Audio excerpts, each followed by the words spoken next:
All right, so I go to the doctor, he gives me my diagnosis. He says I have lupus, but he's not sure. I was in disbelief at this point. I was like, no, that can't be. No, like it was a no. I had a meltdown there in the clinic because it was just too much information, too many things happening at the same time. Some relief there because I knew what was happening, but also just a mountain of, oh, okay, now I have this. Like I was happy, but I was overwhelmed and I was sad. And it was just not expected. He didn't know if I had it. He had did an ANA and that came back positive or abnormal. And so he wanted to send me to UT Southwestern because he said they would be able to give me answers right away. Like it wouldn't they were the experts and that would um give me a definitive answer. Um However, to get to see a rheumatologist, especially at UT Southwestern, is really hard. My wait time was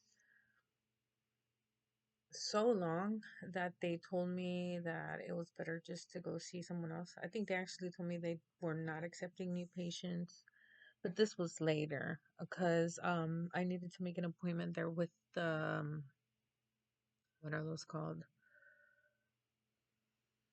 Brain fog. Dermatologist because of all the skin issues and they wanted to make sure if it wasn't just what was happening with my skin. So even to get that appointment, it took about 3 months, I want to say, if not more, give or take. I don't remember. But once I went there, the my hands had healed by that time, and the itchiness was not as bad, and they couldn't see the itchiness in my skin. So what the dermatologist did is he said, I'm just going to send you to the lab and we're going to go ahead and do all the blood work. At this point, we didn't know that the rheumatologist there wasn't going to be able to see me, but he wanted to have all the blood work done so that by the time I went to the rheumatologist, I didn't have to wait on blood work. It would all just be done and then the rheumatologist would just go over it. I was like, yeah, let's do it. So I went downstairs and I had all the blood work done and I went home and my mom is in the background like, no, like it's not that. Let's just pray that it's not that. And in my mind is like in my mind I knew that it was. I just knew. Um, you get home, you start going to Dr. Google and searching all your symptoms and everything that's been happening and everything like makes sense, it matches, so you're like okay, and then you discover all the scary things and it's just overwhelming. What was happening to me was that even taking a shower, like I couldn't stand in the shower. I would have to sit on the floor in the shower and then shower my body. um just washing my hair was extreme, and this had started happening like way before. I don't know how many years I had been dealing with it. I just didn't know that that's what it was. The exhaustion.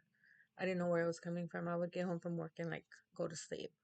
On weekends, I didn't have the energy to do absolutely nothing. I would just come home and sleep. And then, let's say I got home on Friday and I went to bed at 8 and I wouldn't get up till the next morning, 6ish. I would get up, use the restroom, do whatever I need to do, go back to lay down and go back to sleep. And when I was at church, you stand for at the church where I go to during the service. The first thing that they do is they sing, and it's about 3 to 4 songs, and you stand and you worship.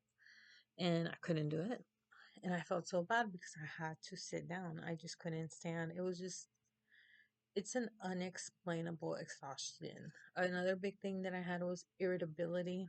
This irritability that just irritability. I remember telling one of my coworkers, I'm like, I don't feel good. I don't feel good. And I told her, I just don't feel good. I don't feel good. And she asked me, what's wrong? I'm like, I'm just so irritable. And she started laughing. She thought I was kidding. I'm like, no, I am irritable. Like everything irritates me. Sound, light, talking, touching. It was just awful.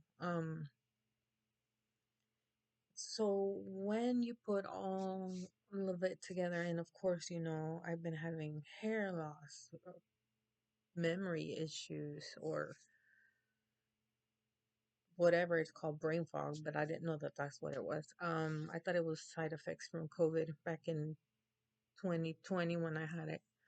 Oh, and I will say, I got COVID in 2020, and to this day, my taste buds or my taste buds never came back fully. They've gotten a little bit better, but they're not what they used to be before COVID. I have long COVID apparently, and my smell is not the same. I can't tell. One time I ate food that had gone bad because I couldn't smell that it was bad. Um, and I just ate it because I eat for texture. Like I like texture, certain textures. I also like spicy and sweet, and I can really taste sweet. Sweet still tastes good to me, and spicy, so I eat for that. It's gotten better. I can taste some stuff, not all the way, but yeah, I can. I've let's say I've learned to love the new taste for certain foods that I've gotten. So it was a lot of little things, and I have some pictures that I'm going to try to insert into the video so that you can see what these things look like. Um, Sjogren's gives you really dry mouth, and at this point, I didn't know that I had it. Ever since I can remember when I'm eating, and people would tell me that's so nasty, but it's just what I had to do. Like if I was eating a sandwich, I would have to be drinking something at the same time. So like when I was little, I would drink a sandwich and I had to have Kool-Aid. I remember because like I love cherry Kool-Aid. The sandwich taste, all of it. I don't know. It's just because my mouth is so dry, but I never knew that that's what it was because it's always just been like that. And you may see saliva now and that I can actually wipe my lips, but I'm taking medication for that. So it lets me create saliva and I take it 3 times a day. But it did do the damage already to my teeth all those years where I didn't know that that's what was happening. Um, because my teeth just started to like chip for no reason. Um, just little parts of it just graining off, and you know, my dentist was like, I went one time and then she's like, you have 4 cavities, and like 6 months later, you have 9 cavities, and I was like, what? And then she's like, it's all that Coke you drink. I'm like, yeah, it's all the Coke. Like, I never thought that I didn't realize um, that it was an actual disease. My eyes are also, they hurt. Um, they itch a lot. They feel like someone's stabbing them. It's quick. It's not like a pain that stays there all the time, but it's very uncomfortable when they feel really like itchy, you can't see, and it gets blurry. And that's part of Sjogren's, but I didn't know that I had it. Sjogren's can affect, people think Sjogren's just affects the saliva and dry eyes, but no, it if it goes untreated, it can affect so much more, including joints and um, organs. It's an autoimmune disease, and it mimics lupus. Lupus mimics it. They go hand in hand. Um, so at this point, I did my blood work, and I'm slowly the results are trickling. And abnormal, abnormal, abnormal. And when I went to the dermatologist, I was already healed, and I couldn't show anything of what was happening. So he's like, I don't think it's lupus. But we'll go ahead and do the blood work. That's what he told me. And then I got an email from him, and I had already went back to work at this point because I remember I was at work when I received well, I was still at work. We hadn't left yet for for summer break, and I got an email from the doctor and said, stay out of sunlight, and um, I wouldn't recommend pregnancy or something like that. And I was like, but it wasn't definitive on the answer. So, I went with my results to my doctor and PCP. Great doctor. I think that if anybody wants to thinks that they have an autoimmune condition, he's amazing. He listens. I've been going with different doctors for a long time, and everywhere I would go, it was like, "Ugh, it's probably weight related. Like you're overweight, you need to lose weight, and you'll feel better." Because I would tell him all these problems. And this doctor, he listens. He'll sit there, going through all my crises. He was there. He wouldn't rush me out. It's like, let it out, you know. Um, and he figured it out. He figured out what was like he's not stuck in one way. Like he's open minded. He's the one that discovered what I had. And then once he read my results, he's like, well, he fought so that I could get in there and to see the rheumatologist at UT Southwestern. But they told him, they're like, no, we're not, we are at full capacity. We cannot take new patients at this point. And so he found me another one that he has faith in, and that's the rheumatologist that I've been seeing. So they were able to get me in, and this happened like this started in April, and it just like little things started to happen. April, May, June, July. Um, it was very stressful. I was going through a very hard emotional roller coaster. There was so much going on and so many appointments and go here and go there. And I guess it was so bad. Um, I mentioned that I thought I was having heart attacks. So at my rheumatologist's office, they have a cardiologist like right next door, and she was like, because I told her I'm like, I feel like I can't breathe. Um, I'm having nightmares, like all this is happening. And she's like, let's do all your blood work. Let's see what that comes with. And she got really concerned because remember I told you my fingertips were turning purple. And I had all these little red spots that I had on my feet, and then they were happening in my face. And at that time I went to her appointment. I remember I had told y'all that I lost my voice completely. Well, it came back slowly, and then my entire this area swelled up. The inside of my mouth was swollen completely, and it was very uncomfortable, very weird. And at the same time, I got these blisters, big bubble blisters inside my nostrils. It was a lot. I was Nobody prepares you for the emotional roller coaster that happens after you're diagnosed with something. Um, Especially when you know that this is for life. There is no cure. I'm grateful and very thankful that there is treatment, but it's just still devastating, especially when you see what it's doing to you. And, you know, I just want to be at a point where I'm on the right medication and I'm stable. I am still not there. Um, I've had flares since my first flare up and it hasn't calmed down. Um, I do have a very stressful life. I have a big family. I am the head of household. I am a teacher, and those of you who are teachers know that teaching is very stressful.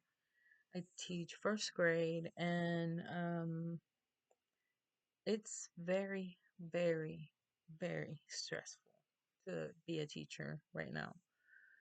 And I'm doing like really the best that I can do with what's happening. But it's been really hard. So she sends me for blood work, and just like before, the Sjogren's positive. What is it? Her ANA that she did, you know, positive, abnormal, abnormal, abnormal, abnormal. I had all these crazy numbers and they're all red, red, red. And I'm just like, what is going on? Like, what does this mean? What does this mean? So finally, I got my diagnosis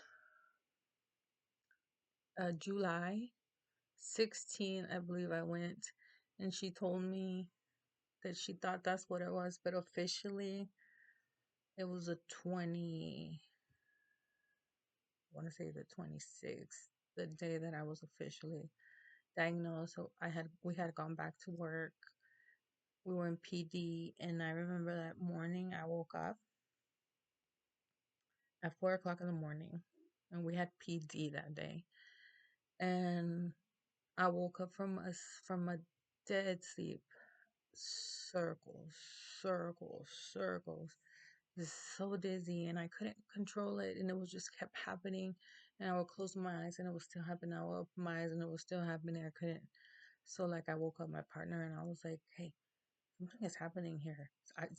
I'm not okay." And then I freak myself out really easily, so I freaked out and I couldn't control it. So I started shaking. All these things started happening to me. I couldn't go back to sleep. I didn't go to PD that day. I went to the doctor. And I had an appointment already set up for that day in the morning to go get my eyes checked to make sure because that we were starting the hydroxychloroquine, and I needed to have the eye exam before I started that medication. And then I was just gonna go in there, have the exam in my mind, and then go back to work to the PD. I wasn't able to do that. I had to go to my rheumatologist, and they got me in with the cardiologist that day because they thought it was my heart. And I got there. They seemed very concerned for me. They brought me in. They did an EKG. Something came up in the EKG. I don't know what it was. But come back for part 3, and I will tell you all about it in part 3. My cardiologist, my cardio problems, and how I just been in and out of appointments ever since then, ever since April last year, and I'm still in and out of appointments. Money, I'm losing teeth, I'm losing hair, my nails are breaking off so easily, skin problems, any little outing where I get hit by the sun, and it's full on flare. So it's been going on a lot. Like I said, I come back for part 3, and I will tell you what happens next.